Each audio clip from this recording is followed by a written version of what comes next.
নমস্কার, আমি জ্যোতিষ সম্রাট বিনয় শাস্ত্রী। আশা করি ঈশ্বরের কৃপায় আপনারা ভালোই আছেন। আজকে আমার ভিডিওর আলোচ্য বিষয় একেবারে গোড়ার কথা নিয়ে। আমি একটু গোড়ার দিকে আলোচনা করি, কারণ জ্যোতিষ বুঝতে হলে গোড়াগুলোকেও বুঝতে হয়। আমি তিথি নিয়ে আলোচনা করেছি, পঞ্চাঙ্গের বাকিগুলো নিয়েও আস্তে আস্তে আলোচনা করব। নক্ষত্র সম্বন্ধে আলোচনা করতে শুরু করেছি, এবার একটু ডেপথে ঢুকব। আজকের আলোচ্য বিষয় কেন্দ্র এবং কোণ নিয়ে। দেখুন, আমাদের যে মূল জোডিয়াক বা রাশিচক্র বা জন্মছক বা কোষ্ঠী বা ঠিকুজি যাই বলুন না কেন, এখানে 12টা ঘর আছে। এই 12টা ঘরগুলোকে বিভিন্নভাবে ভাগ করা হয়েছে। তার মধ্যে মূল জায়গা হচ্ছে লগ্ন এবং রাশি বা চন্দ্র যেখানে অবস্থান করে, যে রাশিতে অবস্থান করে সেটাই তার জন্মরাশি। তাহলে এই লগ্ন থেকেই আরম্ভ করুন। এর সঙ্গে দেখবেন আমাদের সারা শরীরের মিল আছে। শরীরকে 12টা অংশে ভাগ করা হয়েছে। কোন অংশ কোন অংশে পড়েছে, কোন রাশিতে কোন অংশটা পড়েছে, এখান থেকে আমরা রোগের বিচার করতে পারি, নানা সমস্যার কথা বলতে পারি।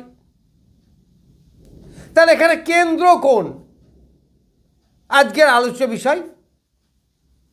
এই কেন্দ্র যদি সময় পাই তাহলে কোণ নিয়েও আলোচনা করব। তাহলে কেন্দ্র কাকে বলা হয় না, যে ঘরটায় আপনার লগ্ন হয়েছে,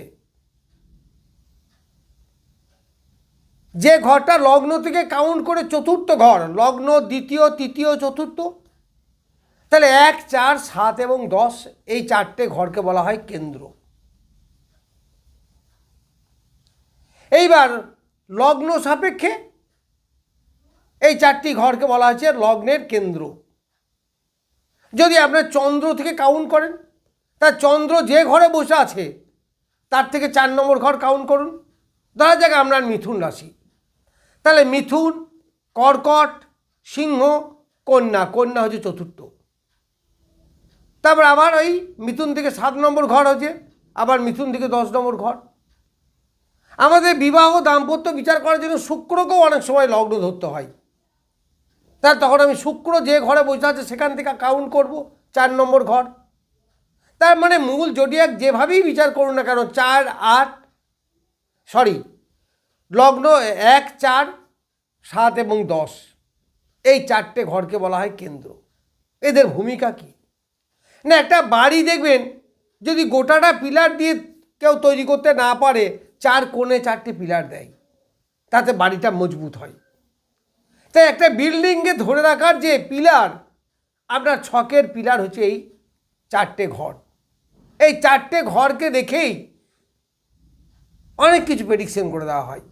দেখুন, আমরা ছকের দিকে তাকাইলেই, যদিও আমরা অনেকটা অভিজ্ঞ হয়েছি, কারণ আমার প্রায় 26 বছর হয়ে গেল, তো যাই হোক, এই যে 4টে পিলার, এই পিলারের দিকে তাকিয়েই আমরা বলতে পারি, অনেক কিছু বলে দিতে পারি। এইগুলো প্র্যাকটিস, আপনি প্র্যাকটিস করলে আপনিও পারবেন, বিরাট আশ্চর্যের কিছু নয়।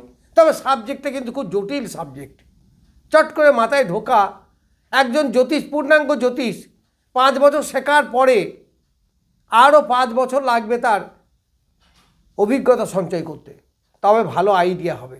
সুতরাং অত সহজে শেখা খুব মুশকিল, একটু জটিল সাবজেক্টটা, আবার শেখার থেকেও অভিজ্ঞতার দরকার বেশি। তো যাই হোক, তাহলে এই 4টে হচ্ছে পিলার।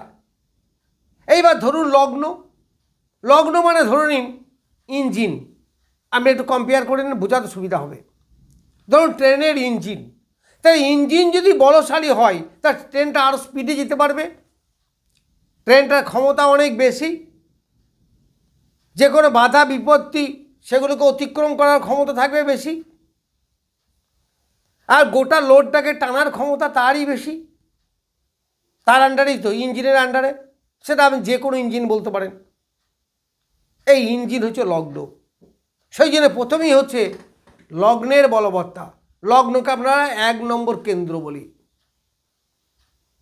এই লগ্নকে আবার কোণও বলা হয়, কারণ 1, 5, 9 হচ্ছে কোণ। তাহলে লগ্নকে কোণও বলা হয়, কেন্দ্রও বলা হয়। তাহলে প্রথম হচ্ছে লগ্ন, যার দ্বারা আমরা শরীরকে বিচার করি। আপনি দেখতে কেমন, আপনার গায়ের রং কেমন হবে, আপনি কতটা শরীর মানে শক্ত নাকি রোগা নাকি রোগগ্রস্ত, হালকা না মোটা, এইসব বলতে পারি আমরা এই লগ্ন থেকে। তাই লগ্নকে বলা হয় প্রথম পিলার বা প্রথম কেন্দ্র।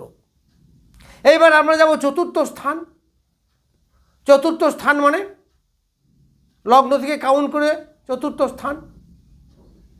যদি আপনার মেষ লগ্ন হয় তাহলে মেষ, বৃষ, মিথুন, কর্কট, কর্কট হবে চতুর্থ।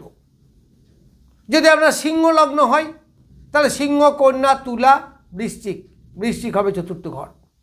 তাহলে এই চতুর্থ ঘর হচ্ছে দ্বিতীয় পিলার। তারপরে আবার চতুর্থ থেকে গুনুন 4 পর্যন্ত, তা 4, 5, 6, 7, 7 নম্বর হচ্ছে তৃতীয় পিলার বা তৃতীয় কেন্দ্র। তারপর 7 থেকে আবার গুনুন 4 নম্বর ঘর, 7, 8, 9, 10, তার মানে 10 নম্বর ঘর হচ্ছে আপনার চতুর্থ পিলার। তাহলে 4টে পিলার বা 4টে কেন্দ্র বা 4টে খুঁটি যাই বলুন না কেন, এরা ছককে ধরে থাকে। একটা বিল্ডিংকে যেমন ধরে থাকে তেমনি এরা ধরে থাকে। আপনি বাড়ির সঙ্গেই তুলনা করুন না, আরও অন্যান্য পিলার যেগুলো যদি আমরা দিই তাহলে বাড়ি আরও শক্ত হবে। তারপরে কোণগুলো যদি আপনার ভালো হয় তাহলে বাড়ি আরও শক্ত হবে। সেখানে যদি শুভ যোগ থাকে, শুভ যোগ থাকলে সেগুলো আর একটা একটা করে পিলার ধরুন, তাহলে বাড়ি আরও মজবুত হবে। ইট সিমেন্ট বাড়ির সঙ্গে তুলনা করুন, ওই শুভ যোগগুলোকে আরও শক্ত হবে। এইবার অশুভ যোগে আসুন। আপনার সবই ভালো দিয়েছেন কিন্তু রডটা বেশ ভালো দিলেন না বা রডটা পুরনো, তাহলে সেটা একটা ঘাটতি। সে কী করবে, বাড়ির যে শক্ত সেটাকে ডাউন করবে কিছুটা। এটা হচ্ছে অশুভ যোগ, যেগুলোকে মাঙ্গলিক, কালসর্প, সাধু সর্প, দারিদ্র, নানা দোষ আছে, বিষকন্যা দোষ, অগ্নিকন্যা দোষ, অনেক কিছু আছে এই দোষগুলো। তাহলে এই মেটেরিয়ালসগুলো যদি কমা হয়, সব মেটেরিয়ালস তো আর কমা হবে না, তাহলে তো বাড়ি হবে না। এইবার ধরুন আমরা সিমেন্টটা আর রডটা খারাপ হয়ে গেল, বালি ভালো দিয়েছেন, ইঁটও ভালো এনেছেন, মিস্ত্রিও ভালো এনেছেন, কিন্তু মূল দুটো খারাপ হয়ে গেল।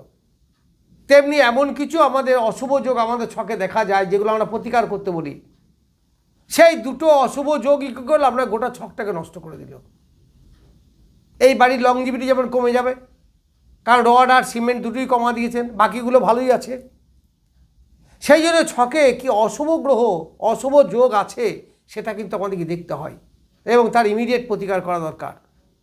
আমরা প্রতিকার করলাম না, ওই ইট সিমেন্ট যা দিয়েছে দিয়েছে, একটা পাথর পরিয়ে দিলাম। শুধু পাথর পড়লেই কিন্তু হয় না, আগে চলা রাস্তাটা।